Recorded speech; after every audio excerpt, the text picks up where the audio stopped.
In Port Charles, the week of May 5 to 9 unfolds like a domino effect of secrets, regrets, and emotional collisions. Each revelation tipping the next, each decision setting off consequences that ripple across town. From Nina's unraveling schemes to Dante's tangled emotions, the tapestry of lives continues to stretch and tear in all directions.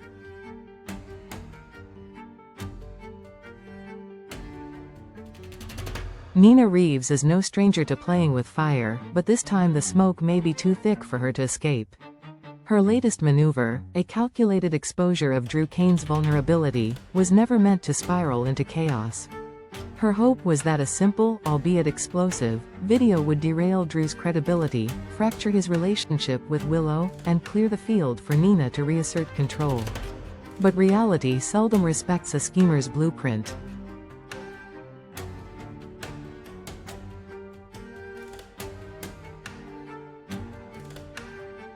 The video did surface. It did sting. But what Nina didn't anticipate was Drew's tenacity. Far from falling apart, Drew became more determined than ever to uncover the truth behind his disoriented state. He remembers being drugged, ketamine coursing through his veins, and he remembers a final, chilling exchange with Tracy Quartermaine. Her words, veiled threats, and cool demeanor have taken on a new, sinister weight in retrospect. Drew's suspicion simmers, and so does his resolve. This isn't just about vengeance, it's about reclaiming his narrative, and he's not willing to let anyone, not even a Quartermaine, silence him.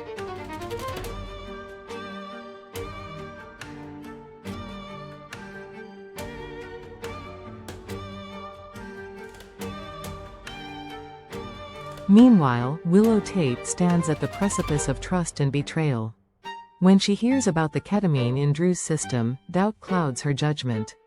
She confronts her mother, Nina, hoping, desperately, that there's some explanation that makes sense. But Nina can only deflect, unable to lie convincingly without digging a deeper grave. Carly Corinthos Spencer, watching all this unfold, pushes Nina toward honesty, urging her to confess before the truth crushes everyone.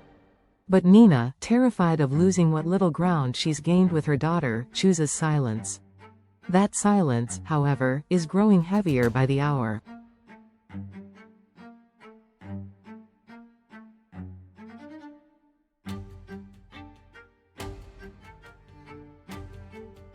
As if that weren't enough, chaos brews on another front.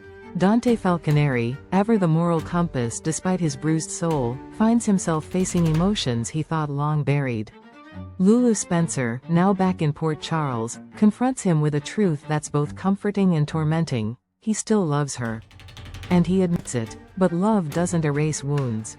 Dante is still grieving, still tangled in a relationship with Sam McCall, and still haunted by the ghosts of his past.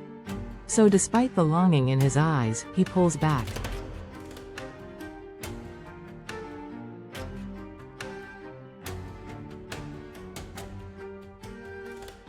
Yet Monday brings more than emotional whiplash for Dante.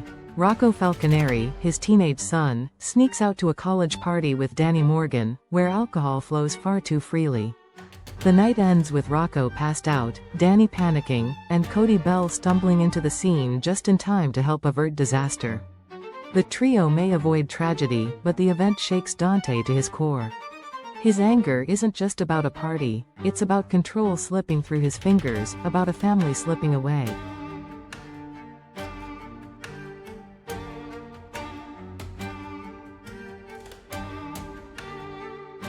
Lulu, for her part, finds herself confiding in Carly.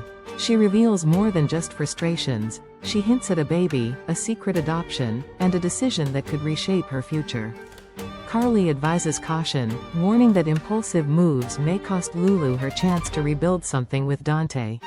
But Lulu, emotionally frayed and jealous of Brooklyn Quartermaine's proximity to Dante, might not heed the warning. Her jealousy burns hotter than her judgment, and regret waits just around the corner.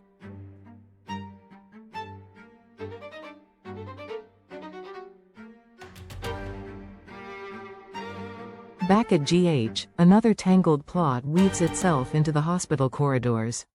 Jocelyn Jacks wrestles with guilt after stealing a USB drive that Emma Scorpio Drake had been using to build her case against a rival. The theft, meant to derail Emma's plans, now threatens to spiral into exposure. Jocelyn and her co-conspirator Vaughn must now devise a way to sneak the drive back before Emma notices. Unfortunately, she already has.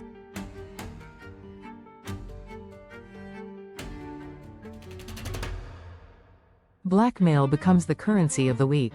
Brad Cooper, never quite done with bending the rules, tries to leverage Portia Robinson's previous handover of ketamine for a favor.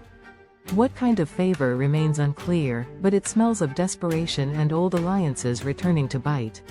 And amid all of this, Tracy Quartermaine continues her campaign of calculated dominance. She confronts Lois Cerullo about a secret adoption, suspecting her of misleading Brooke Lynn. The timing is suspicious. Tracy wants answers, especially regarding a child she believes may be connected to her lineage. Her theory? That someone fabricated or manipulated the adoption records at St. Ignatius. And if true, the fallout could be enormous.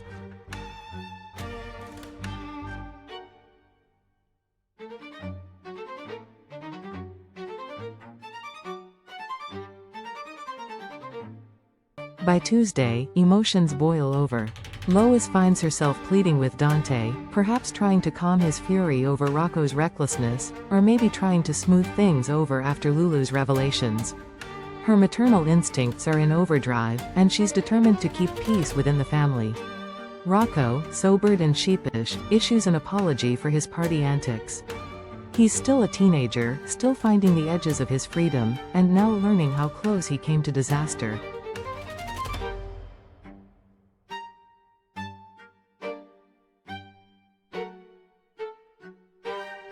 Elsewhere, Alexis Davis inserts herself into the narrative with her trademark blend of intellect and righteous fury. What she discovers, or unearths, could turn the tide in ways no one expects. With her legal prowess and investigative instincts, Alexis may be the one to piece together the broader implications of Drew's drugging, the secret adoption, and the tangled web of lies binding so many lives together.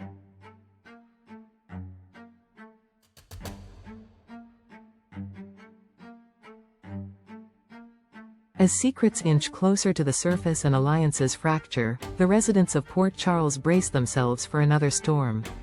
Plans are failing, truths are emerging, and the lies everyone thought they buried deep are clawing their way out. In this town, nothing stays hidden forever, and the week ahead promises to remind everyone that the past is never truly past.